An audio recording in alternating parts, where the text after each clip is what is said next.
Hey guys, this is Jesse from American Muay Thai, and I want to give you another quick workout. But before we do the workout, make sure you hit the like button and subscribe below.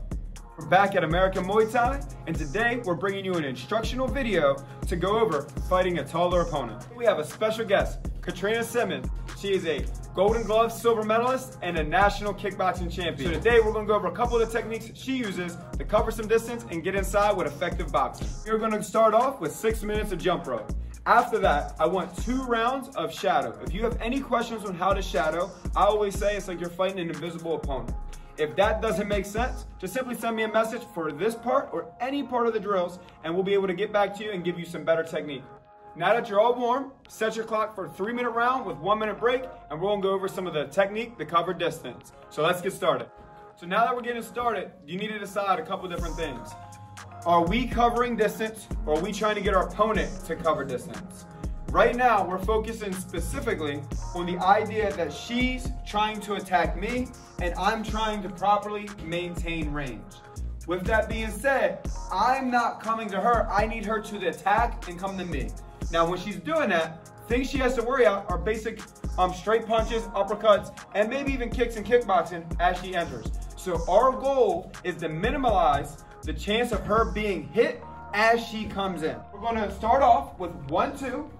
That's just, remember, to establish our threat. That makes me stay back. That makes me want to stay at a range. And she's simply gonna come in, pushing off her back foot, cross hook cross. So again, the first count is 1-2. I have a step back, cross hook cross. If you don't have a partner at home, you can simply just shadow this count.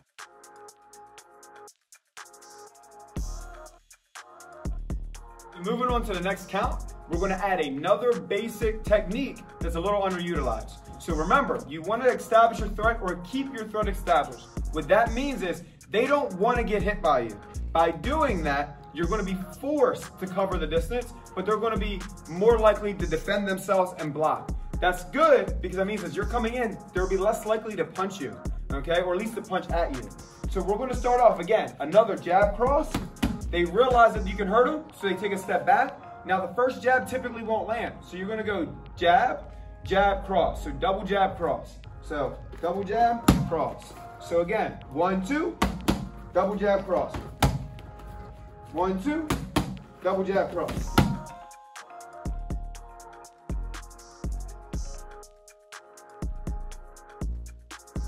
So now that our threat is established, we're gonna move on and we're gonna play around the basic guard they have.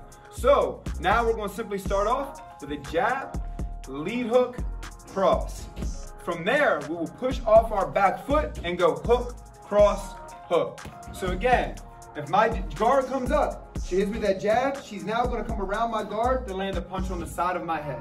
So we'll go jab, hook, cross. On that hook, she'll be stepping in to get a little bit more distance.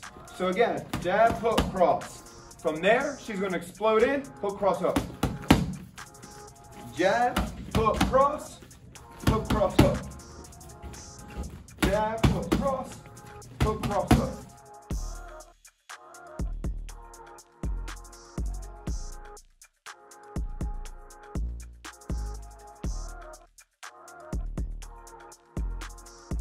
In the world of fighting, no matter how much you can establish that threat, they're gonna eventually wanna hit you back.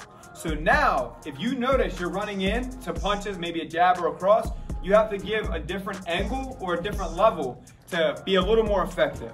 So we'll start off, you always wanna keep the threat there, so we go jab, cross.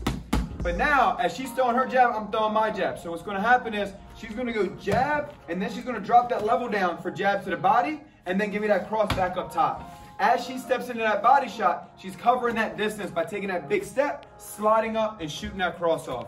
So we're gonna go 1-2, jab, jab to the body, cross up top. 1-2, jab, jab to the body, cross up top.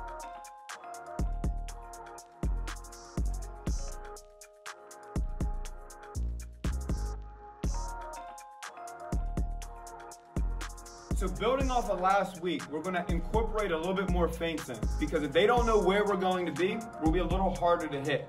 It also will be a little harder to defend as we cover distance. Remember, if you're going to cover the risk of covering distance, you need to be compensated with a heavier, more effective attack. So we're gonna start off jab cross. So now, since she's been going to my body, I'm aware of that. She's gonna go jab, level change down, and explode back up, hook, cross, hook. What that level change does, it forces me to bring my elbows in and my guard down the center. And it keeps that hook available up top. So again, go 1, 2, jab, level change, hook, cross, hook.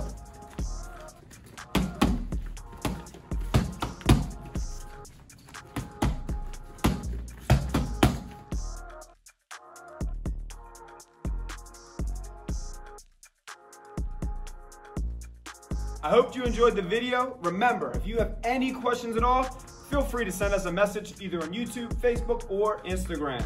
Thanks again for Katrina coming, and I hope now you have a better chance at fighting a taller opponent.